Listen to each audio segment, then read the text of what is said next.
नमस्कार, मैं हूं आपके साथ कनिका अरोड़ा और आप देख रहे हैं सुदर्शन न्यूज। तो बुलेटिन की शुरुआत करते हैं इस वक्त की बड़ी खबरों के साथ। यूपी के मथुरा में देव दीपावली के अवसर पर मथुरा के घाटों को दीपों की रोशनी से जगमगा दिया गया।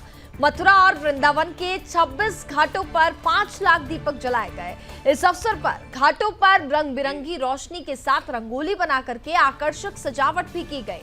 दरअसल कार्तिक पूर्णिमा को देव दीपावली का पर्व मनाया जाता है, लेकिन इस बार पूर्णिमा पर चंद्र ग्रहण होने के चलते एक दिन पहले ही देव दीपावली मनाई गई। सोमवार की शाम को जैसे ही सूर्यास्त हुआ, उसके साथ ही लोगों ने मथुरा वृंदावन के घाटों पर दीपक लगाना शुरू कर दिए। वहीं मथुरा में विश्राम घाट, बंगाली घाट, सूर्य घाट, प्रयागराज घाट और इसके साथ ही करीब 20 घाटों पर जलते दीपकों की रोशनी से जगमग होते घाटों की आभा देखने के लायक थी। वृंदावन के केशी घाट और साथ ही देवराहा बाबा घाट और साथ ही युगल घाट, श्रृंगारवट घाट पर भी दीपक जलाए गए। इस अवसर पर विभिन्न घाटों पर आकर्षक रंगोली भी सजाई गई। वहीं भजन संध्या से माहौल भक्तिमय हो गया और गन्ना मंत्री चौधरी लक्ष्मी नारायण भी दीपदान करने मथुरा के विश्राम घाट पर पहुंचे। यहां कैबिनेट मंत्री में यमुना में दीपदान किया गया। इस अवसर पर कैबिनेट मंत्री ने कहा कि देश में एक माहौल बना है। चाणक्य ने कहा कि बिना भक्ति के राजनीति अधूरी है। ये दृश्य आपको बहुत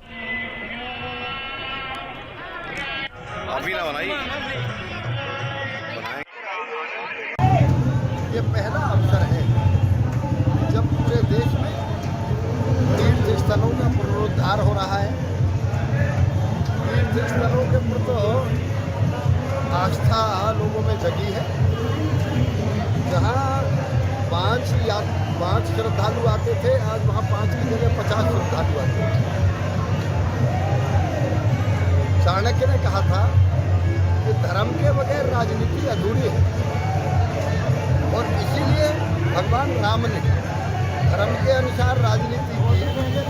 कभी युग युगों में लाखों करोड़ों शासक हो गए, लेकिन अकेले भगवान राम के लिए ये कहा गया दैविक दहे की भौतिकता पर राम राज का हो नहीं पाता। आज ऐसा लगता है कि तो तीर्थों का पुनरुद्धार। खबरों में आगे बढ़ते हैं। यूपी के हापुड़ में गढ़गंगा मेले का मुख्य स्नान आज हो गया है। आस्था का पर्व कार्तिक पूर्णिमा पर श्रद्धालुओं ने गंगा में आस्था की डुबकी लगाई। वहीं चप्पे चप्पे पर भारी पुलिस फोर्स तैनात रही। दरअसल आपको बता दें कि गढ़मुक्तेश्वर में कार्तिक पूर्णिमा गंगा मेले का मुख्य स्नान किया जा रहा था, जहां 20 से 25 लाख श्रद्धालु मुक्तेश्वर में गंगा स्नान करने पहुंचे। और बता दें कि दूर दराज से आए श्रद्धालु ने मां गंगा में पूजा अर्चना कर आस्था की डुबकी लगाई।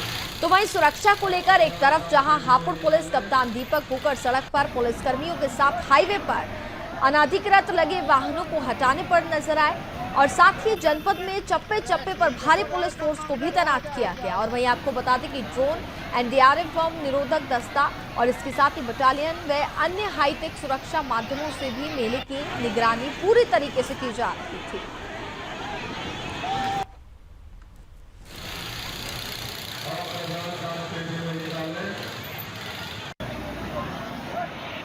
क्या नाम है आपका? मंजू सिन्हा। कहाँ से आप आई हैं? रामपुर यूपी से हैं हम लोग। किस तरह की व्यवस्थाएं हैं यहाँ पर? कार्तिक पूर्णिमा का स्नान मनाया जा रहा है। गुरु नानक देव जी की जयंती गुरु पर्व है। ये बहुत अच्छा पर्व है, बहुत हम लोगों की मान्यता है इसकी। लेकिन थोड़ा सा व्यवस्था में लग रहा है जैसे भीड़ ज्यादा है, इसलिए थोड़ा और साफ सफाई होनी चाहिए। गंगा के नाम पे हमारे लिए हम लोग चाहते हैं और ज्यादा अच्छी दिखे मेरी गंगा। मेरा नाम सत्येंद्र सिन्हा है। अच्छा, आप कहाँ से आए हैं और आज क्या पर्व मनाया जा रहा है? मैं रामपुर उत्तर प्रदेश से आया हूँ और आज कार्तिक पूर्णिमा का पर्व मनाया जा रहा है। ये बड़ा वार्षिक पर्व है हम लोगों का, सनातन धर्म का, गंगा स्नान से संबंधित। आज गंगा नहाने का बहुत महात्म्य है। इसी पर्व को लेकर के हम अपने पूरे परिवार के साथ आए हैं। ज्ञानेंद्र व्यास है मेरा। क्या त्योहार यहाँ पर मनाया? आज कार्तिक पूर्णिमा का बहुत बड़ा स्नान है। लाखों लोगों की भीड़ अपूर्व उत्साह के साथ गंगा स्नान किया गया है। शाम को चंद्र ग्रहण का संयोग हो रहा है। आज बहुत ही ज़बरदस्त स्नान चल रहा है और चप्पे चप्पे पर पुलिस की इतनी सुंदर व्यवस्था आपकी बार हुई है, ऐसा कभी पहले भविष्य में नहीं हुआ। जितनी व्यवस्था आपकी बार हुई है, पुलिस को हाईवे पर कतई बिल्कुल जाम नहीं ले पाया। पुलिस की बहुत तगड़ी व्यवस्था हुई है। यूपी के सोनभद्र में पूरे प्रदेश में बस्ती संपर्क अभियान युद्ध स्तर पर चलाया जा रहा है और नगर निगमों के चुनावों में बीजेपी ने पूरी ताकत झोंक दी है। तो वहीं बस्ती संपर्क अभियान करके भाजपा अनुसूचित जनजाति में तेजी से पकड़ बना रही है, जिसके चलते अनुसूचित जाति मोर्चा द्वारा पूरे प्रदेश में बस्ती संपर्क अभियान चलाकर लोगों को सरकार द्वारा चलाई जा रही जन कल्याणकारी योजनाओं के प्रति जागरूक भी किया जा रहा है। इसके साथ ही क्षेत्रीय अनुसूचित जाति मोर्चा के अध्यक्ष एवं ब्लॉक प्रमुख रोपटगंज अजित रावत ने पार्टी गाइडलाइंस के अनुरूप बस्ती संपर्क अभियान भी कर रहे हैं और इसी कड़ी में घोरावल विधानसभा की ग्राम पंचायत बरेला लोगों से मिलकर उनको योजनाओं के बारे में बताया गया। ब्लॉक प्रमुख ने प्रधानमंत्री और मुख्यमंत्री को गरीबों का मसीहा बताते हुए कहा कि मजबूत भारत के लिए दोनों नेताओं की लंबे समय तक आवश्यकता है और राज्य की योगी सरकार लगातार गांव को मजबूत बनाने की दिशा में काम कर रही है।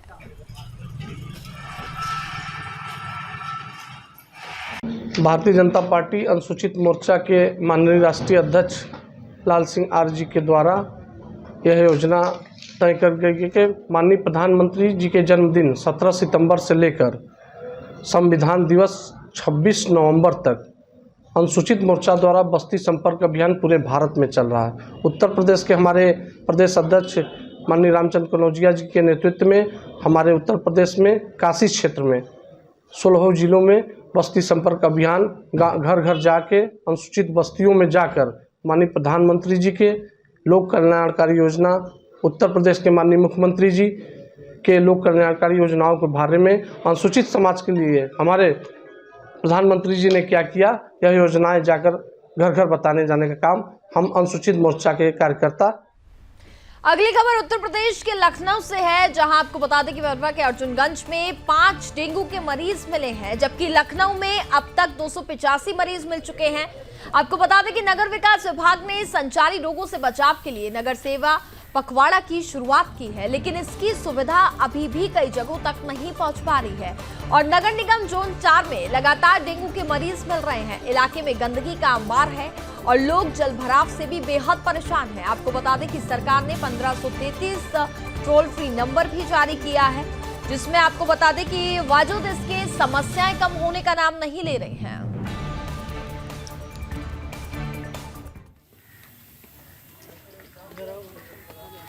क्या आपको लग रहा है कि ये सब सफाई अभी तक हुई नहीं है? नाली अभी खुला पड़ा है, मच्छर सफाई भाई कुछ नहीं हुई, मच्छर बहुत है, रात में लगते हैं।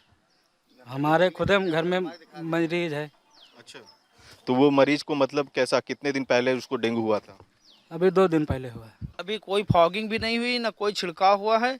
हमारे क्षेत्र में सबसे ज़्यादा समस्या ये गंदगी का अंबार लगा हुआ है और क्षेत्र में लोग बहुत परेशान हैं। बुखार, डेंगू से, टाइफाइड से कोई पूरी तरीके से अस्त व्यस्त है। नगर निगम की तरफ से कोई सुविधा नहीं मिल रही। हमारे गांव में बहुत लोग जो है डेंगू से पीड़ित भी हैं, लोग छोटे छोटे बच्चे भी, बहुत समस्या है नगर निगम।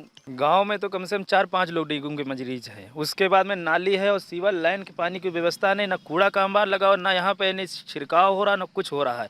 नगर निगम पता नहीं क्या काम ही कर रही है। ये केवल काम में, उसमें पेपर में और सोशल मीडिया में काम करते हैं, लेकिन क्षेत्र में कहीं काम ही नहीं करते। आप ही देख लीजिए कितना अंबार लगा हुआ है।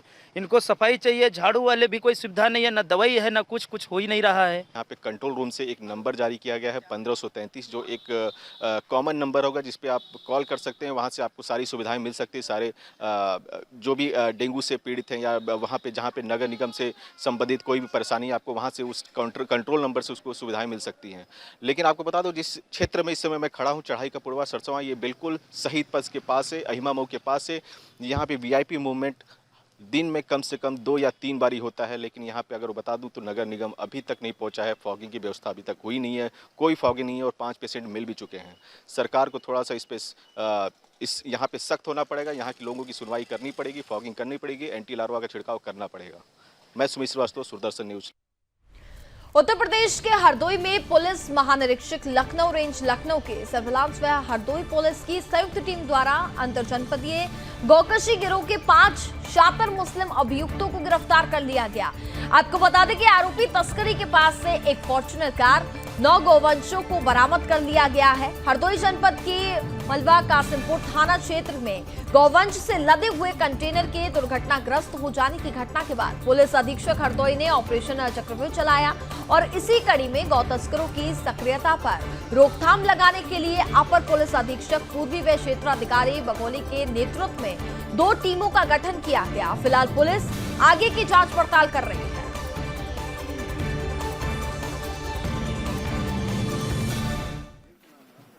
ये विगत में जनपद में कुछ गोश्त तस्करी की घटनाएं पाई गई थी। उसी क्रम में इससे पूर्व जो ये गाय गोवंश इकट्ठा करते थे और गाड़ियों में भरते थे, उस गैंग के लगभग 23 लोग को पकड़ के जेल भेजा गया था।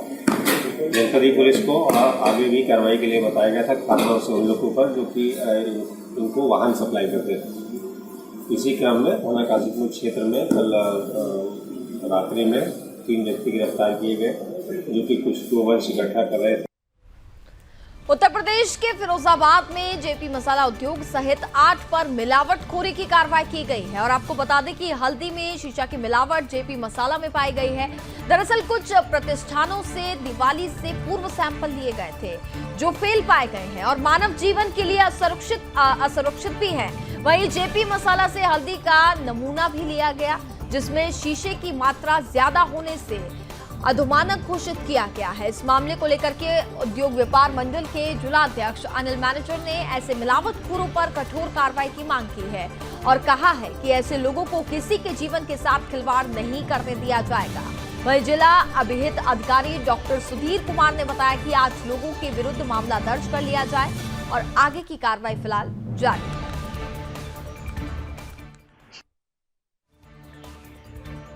ये हमारे यहाँ जो खाद्य विभाग नमूने की कार्रवाई करता है उसमें से कुछ रिपोर्टें आ गई हैं जो दिवाली से पहले सैंपल लिए गए थे। उसमें जो मिसेस जेपी मसाला उद्योग इंडस्ट्रियल एरिया से हमने हल्दी का नमूना लिया था और उस हल्दी में लेड क्रोमेट नामक असुरक्षित रंग पाया गया है। उनको नोटिस जारी करके कार्रवाई की जा रही है। साथ ही नरेंद्र कुमार सनाफ राकेश भागीपुर से पनीर का नमूना लिया गया था। मैं जिलाध्यक्ष उत्तर प्रदेश उद्योग व्यापार पत्र मंडल अनिल मैनेजर। मेरा मानना है कि व्यापारी को मिलावटखोरी से बिल्कुल दूर रहना है, कटतौली बिल्कुल नहीं करनी है। व्यापार मंडल का स्टैंड यही है कि भाई मिलावटखोरी से बिल्कुल हम लोग सचेत रहें, मिलावटखोरी बिल्कुल ना होने दें और मिलावटखोरी जो करेगा उसके खिलाफ कार्रवाई होनी चाहिए। हम उसका कभी साथ देने का प्रयास नहीं करते हैं और कोशिश यही होती है कि भाई मिलावटखोरी बिल्कुल बंद हो जाए। खबरों में आगे बढ़ते हैं। अगली खबर उत्तर प्रदेश के फिरोजाबाद से है जहां सिरसागंज के गांव भनुपुरा में 2 पक्षों के बीच विवाद हो गया। एक पक्ष ने दूसरे पक्ष के युवक की लाठी डंडों से पीट करके हत्या कर दी जबकि मृतक का रिश्तेदार गंभीर रूप से घायल बताया जा रहा है। वहीं मौके पर एसपी सिटी सीओ सहित थाने की फोर्स भी पहुंच गई। दरअसल सोमवार की रात में विजेंद्र अपने साथियों के साथ रघुपाल के घर पहुंचा और झगड़ा करने लगा। इसी बीच विजेंद्र के साथियों ने रघुपाल पर लाठी डंडों से और साथ ही फावड़े से हमला कर दिया। इससे रघुपाल गंभीर रूप से घायल हो गया और रघुपाल को बचाने पहुंचे भाई सूरज पर भी आरोपियों ने हमला कर दिया। इससे उसकी मौके पर ही मौत हो गई जबकि रघुपाल गंभीर रूप से अभी भी घायल है। सूरज की मौत के बाद आरोपी मौके से फरार बताए जा रहे हैं। पुलिस ने घायल को उपचार के लिए अस्पताल भेजने के साथ ही शव को पोस्टमार्टम के लिए भी भेज दिया है। फिलहाल पुलिस ने मामला दर्ज कर लिया है और आरोपियों की तलाश में फिलहाल पुलिस जुट गई है। आज भानुपुरा थाना सिरसागंज में 2 एक ही जात के परिवार के मध्य में पारिवारिक कारणों से विवाद उत्पन्न हुआ जिसके बाद मारपीट हुई। मारपीट के उपरांत इसमें 2-3 लोग घायल हुए जिन्हें तत्काल पुलिस पहुंचकर उपचार के लिए भेजा, जिसमें एक सूरज नाम व्यक्ति की डेथ हो गई है तथा जो रघुपाल है वो जिला अस्पताल में उपचाराधीन है और इसमें तहरीर प्राप्त कर आवश्यक वैधानिक कार्रवाई। अगली खबर उत्तर प्रदेश के सीतापुर से है, जहां तेज रफ्तार के चलते दर्दनाक हादसा हो गया। दो बाइक की आमने सामने जोरदार भिड़ंत हुई, जिसमें आपको बता दें कि 2 सगे भाइयों समेत 3 लोगों की मौके पर ही मौत हो गई, जबकि एक युवक गंभीर रूप से घायल हो गया है। गंभीर रूप से घायल युवक को इलाज के लिए लखनऊ ट्रॉमा सेंटर रेफर कर दिया गया है और पुलिस ने तीनों शवों को कब्जे में लेकर के पोस्टमार्टम के लिए भेज दिया है। घटना के बाद आपको बता दें कि अस्पताल में काफी संख्या में ग्रामीण भी पहुंच गए। दरअसल घटना महमूदाबाद कोतवाली थाना क्षेत्र की बताई जा रही है। यहां रामपुर मथुरा रोड पर 2 बाइक की आमने सामने से जोरदार भिड़ंत हुई। ये तस्वीरें भी आपको दिखा रहे हैं। 2 बाइक सवारों की सामने से जोरदार भिड़ंत हुई है और टक्कर के बाद स्थानीय लोगों ने एम्बुलेंस की मदद से सभी को अस्पताल में भर्ती कराया, जहां डॉक्टर्स ने 2 सगे भाई सहित अशरफ खान को मृत घोषित कर दिया है।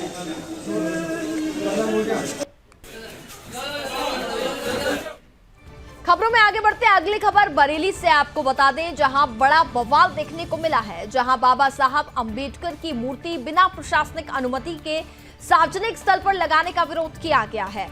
बता दें कि पूरा मामला तहसील अवला व थाना कोतवाली सिरौली कस्बा क्षेत्र के मोहल्ला साहूकारा का बताया जा रहा है, जहां कुछ असामाजिक तत्वों ने बाबा साहब की मूर्ति को रातों रात जबरन रूप से एक सार्वजनिक स्थल पर लगा दिया, जिसको लेकर के आपस में ही लोगों में मतभेद की स्थिति पैदा हो गई। और इसी बीच बढ़ते विवाद के देखते हुए थाना सिरौली पुलिस को मामले की सूचना दी गई। वहीं सूचना पर पहुंची पुलिस की टीम को मौके पर तैनात कर दिया गया, जिससे एक बड़ा बवाल होने से बच गया और पुलिस के साथ तमाम बड़े प्रशासनिक अधिकारियों ने मौके पर पहुंचकर मामला शांत करवाया। इसके साथ ही मूर्ति को सुरक्षित कर अपने कब्जे में ले लिया है। फिलहाल पुलिस प्रशासन की सक्रियता और साथ ही कार्यकुशलता के चलते एक बड़ी घटना घटित होने से टल गई है।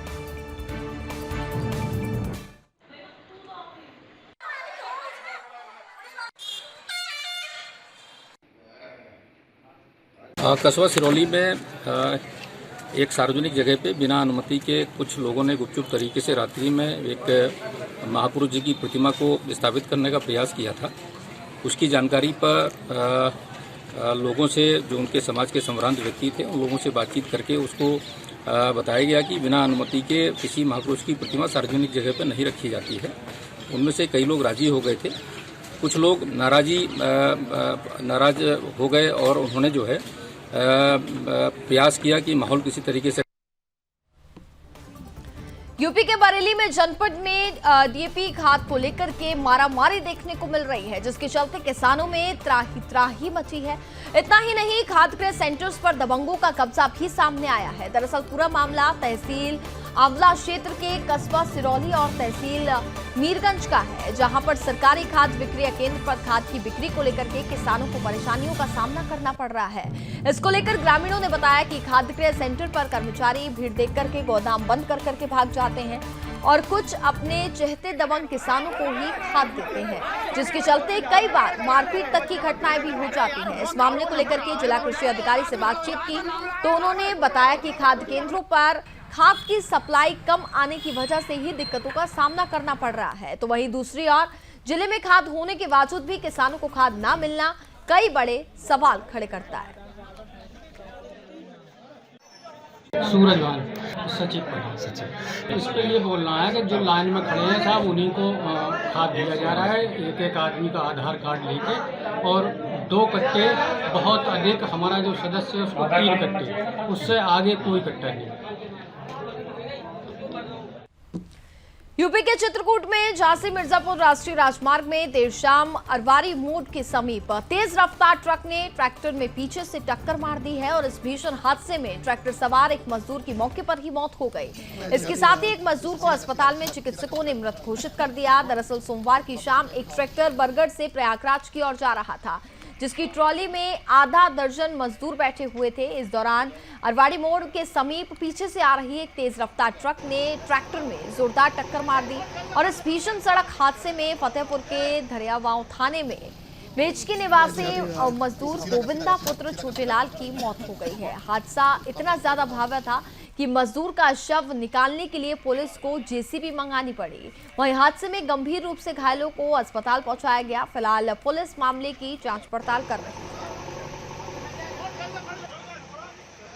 और एक ट्रक दोनों बरगढ़ की तरफ से आ रहे थे और प्रयागराज की तरफ जा रहे थे। अरवारी गांव पड़ता है। अरवारी गांव के पास टैंकर ट्रक जो था सीमेंट वाला, और ट्रैक्टर को पीछे से टक्कर मार दिया, जिसमें रेलवे का सामान लदा हुआ था, लोहा लक्कड़, और उसमें लेबर बैठे हुए थे। ट्रक से ट्रैक्टर की टाली आगे गड्ढे में चली गई, जिसमें जो लोग बैठे थे वो घायल हो गए, और एक व्यक्ति ट्रक के पीछे नीचे दब गया था मौके पर, जिसका नाम गोविंदा है। वो तत्काल ही मौके पर मर गया था। एक सुनील कुमार है जो अस्पताल में गए, वहां इलाज के दौरान डॉक्टरों द्वारा उनको मृत घोषित कर दिया गया। इस समय हम चित्रकूट जनपद से 70 किलोमीटर की दूर बरगढ़ थाना क्षेत्र में खड़े हैं, और आज ये राष्ट्रीय राजमार्ग NH 35 जो झांसी और मिर्ज़ापुर जानी जाती है, और ट्रक जो सीमेंट का कंटेनर होता है और ट्रैक्टर दोनों में आपस में भिड़ंत हुई है, और ट्रैक्टर में जो रॉ मटेरियल लोड था, ये टावर का पूरा माल लोड था, और शायद उसके ऊपर या ट्रैक्टर में जो मजदूर वर्ग थे वो उस पर सवार थे, और उनकी यहाँ पर मौत हुई है। अभी जो बरगढ़ थाना यूपी के मेरठ हस्तिनापुर के मुकदरपुर गंगा मेले में ताबड़तोड़ फायरिंग की घटना सामने आई है। दरअसल मेले में बदमाशों के दो गुटों में शराब पार्टी के दौरान सोमवार देर रात किसी बात को लेकर के कहासुनी हो गई, जिसके बाद दोनों गुटों के बीच ताबड़तोड़ फायरिंग की गई, जिसके चलते मेले में भगदड़ मच गई, और वहीं हिस्ट्री शीटर केशुंदर की गोली मार करके हत्या कर दी गई है। आपको बता दें कि वहीं आरोपी हमलावर गुट के एक बदमाश को भी गोली लग गई। मेले में पुलिस सुरक्षा के बीच फायरिंग की घटना हुई है, और जिसके बाद मौके पर भारी पुलिस फोर्स तैनात की गई है, और पुलिस मामले की फिलहाल जांच कर रही है।